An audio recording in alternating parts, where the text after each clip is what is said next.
Semangat pagi! Saya ingin berbagi hal yang saya syukuri atas kebaikan dan pertolongan Tuhan. Beberapa waktu yang lalu saya sempat pergi ke bengkel untuk menanyakan mengapa lampu motor bagian utama itu sepertinya tidak berada pada tempatnya. Jadi, orang di sana membongkarnya, saya sempat memperhatikan bagaimana cara dia melepas bagian motor bagian depan itu satu persatu. Lalu ketika dilihat ternyata masalahnya adalah penyangga antara lampu dengan casing utama di bagian depan itu patah. Jadi lampu ini tidak bisa duduk pada tempatnya. Jadi dia tuh agak jatuh ke bawah. Saya katakan apakah ada hal lain yang bisa dilakukan atau memang harus ganti baru. Dia coba diakalin tapi ternyata tidak bisa juga. Katanya coba aja ke dealer langsung untuk menanyakan spare part-nya. Oke, baik. Saya pun langsung menuju ke dealer. Saya tanyakan, adakah stok untuk bagian lampu ini yang penyangga yang patah itu? Lalu petugas yang ada di dealer menyampaikan, begini Bu, itu tidak bisa diganti hanya penyangganya saja, tapi harus full dengan casing depan sama sayap kiri kanannya itu. Wah, saya bilang saya tidak perlu yang lain, hanya untuk penyangga lampu saja yang perlu saya ganti. Lalu petugasnya pun menyampaikan, ini pun harus order sampai kira-kira 3-4 bulan mungkin baru tiba di Batam, Bu, spare part-nya. Oh ya udah, terima kasih informasinya, saya pun kembali ke rumah. Lalu hari Minggu kemarin saya iseng-iseng, kira-kira bisa nggak ya saya coba otak-atik, siapa tahu bisa diakalin sendiri. Ya, bongkar sendiri, kalau gagal ya nggak apa-apa lah, saya pikir seperti itu. Lalu dengan berbekal tang dan juga obeng yang ada di rumah, saya mulai membuka bagian depan. Karena harus plat nomornya dulu yang dibuka. Pelan-pelan saya buka, oke, plat nomornya berhasil terbuka. Lalu ada bagian songket untuk menahan plat nomor itu yang harus juga dibuka.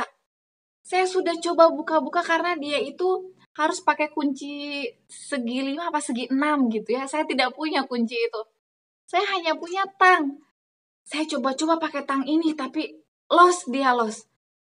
Ya, nggak bisa berarti. Saya berarti hanya bisa berhenti sampai di sini. Saya tidak bisa bongkar untuk bagian depannya.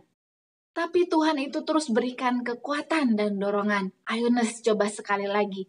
Mungkin kamu pegang tangnya kurang kuat, kurang pakai tenaga. Jadi saya pun kembali bersemangat, saya coba rapatkan tang ini dengan mur yang harus saya buka. Kemudian saya coba congkel, ternyata mau juga dia mur yang terbuka. Oke, akhirnya songket itu bisa terbuka juga. Saya mulai melepaskan baut bagian atas. Itu mudah karena bisa pakai obeng, jadi terbuka. Akhirnya saya berhasil melepaskan bagian depan dan saya bisa melihat bagian penahan dari lampu utama itu yang patah. Saya pun mengakali dengan double tip, bukan double tip biasa buat kertas ya. Ada memang yang khusus perekat sangat kuat.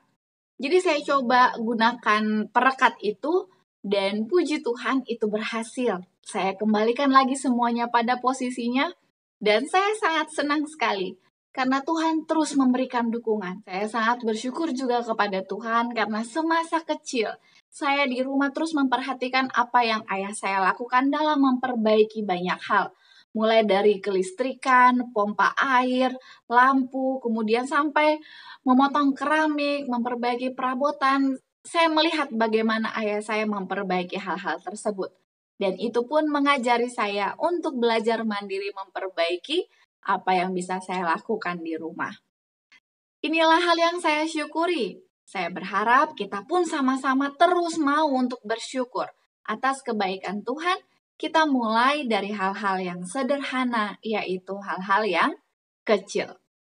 Baik, mari kita lanjutkan bacaan renungan pagi kita hari ini di tanggal 3 Agustus dengan judul Semua yang memandang ke salib akan hidup. Ayat intinya tertulis dalam Bilangan 21 ayatnya yang ke-9. Lalu Musa membuat ular tembaga dan menaruhnya pada sebuah tiang. Maka, jika seseorang dipagut ular dan ia memandang kepada ular tembaga itu, tetaplah ia hidup. Mari kita dengarkan penjelasannya. Tuhan Yesus telah melindungi anak-anak Israel dari ular-ular berbisa di padang belantara. Tetapi, bagian dari sejarah mereka ini tidak mereka pahami. Malaikat-malaikat dari surga telah menyertai mereka, dan dalam tiang awan pada siang hari dan tiang api pada waktu malam, Kristus telah menjadi perlindungan mereka di sepanjang perjalanan mereka. Tetapi mereka menjadi egois dan tidak merasa puas. Maka, supaya mereka jangan lupa kepada penjagaannya yang besar atas mereka, Tuhan memberikan kepada mereka suatu pelajaran yang pahit. Ia mengizinkan mereka dipatuk ular yang sangat berbisa. Namun, dalam kemurahannya yang besar, ia tidak membiarkan mereka binasa. Musa disuruh supaya mengangkat tinggi ular tembaga di atas sebuah tonggak dan mengadakan pengumuman bahwa setiap orang yang memandang kepadanya akan hidup. Dan semua orang yang memandang betul hidup. Mereka mendapat kembali kesehatan dengan segera. Betapa anehnya lambang Kristus yang menyerupai ular yang mematuk mereka. Lambang ini diangkat tinggi pada sebatang kayu, dan mereka harus memandang kepadanya dan disembuhkan. Demikianlah Yesus dibuat sama seperti rupa manusia yang berdosa. Ia datang sebagai penanggung dosa. Pekabaran yang menyembuhkan dan memberikan hidup itu jugalah sekarang sedang diserukan. Itu menunjuk kepada juru selamat yang ditinggikan di atas kayu yang sangat memalukan itu. Barang siapa yang telah dipatuk oleh ular tua, yaitu iblis, diminta untuk memandang dan hidup. Pandanglah kepada Yesus saja sebagai kebenaranmu dan korbanmu. Sementara engkau dibenarkan oleh iman, sengatan mematikan dari ular itu akan disembuhkan. Tanpa salib, manusia tidak akan dapat mempunyai persatuan dengan Bapa. Padanya tergantung segala pengharapan kita. Daripadanya bersinar terang kasih juru selamat, maka apabila di kaki salib orang yang berdosa itu memandang kepada Dia yang telah mati untuk menyelamatkannya, ia boleh bersuka cita dengan kesukaan yang sepenuhnya karena dosa-dosanya diampuni. Bertelut dalam iman pada kayu salib, ia telah mencapai tempat yang paling tinggi yang dapat dicapai oleh manusia. Aplikasinya bagi kita hari ini, kita kembali diingatkan untuk terus memandang kepada salib. Apapun pergumulan kita saat ini, baik itu yang sangat besar yang menurut kita sangat sulit untuk kita tanggung, janganlah kita pilih berdasarkan rasa kemanusiawian kita. Tapi mari kita memandang kepada salib, memandang kepada firman Tuhan dalam Alkitab, meminta Tuhan mengarahkan pilihan kita, agar kita tidak menyesal. Jangan kita membalas kejahatan dengan kejahatan, tetapi dengan kebaikan, tentunya dengan bantuan juru selamat. Mari kita pilih yang terbaik, yang benar menurut pemandangan Tuhan hari ini. Slogan kita, awali hari ini dengan renungan pagi.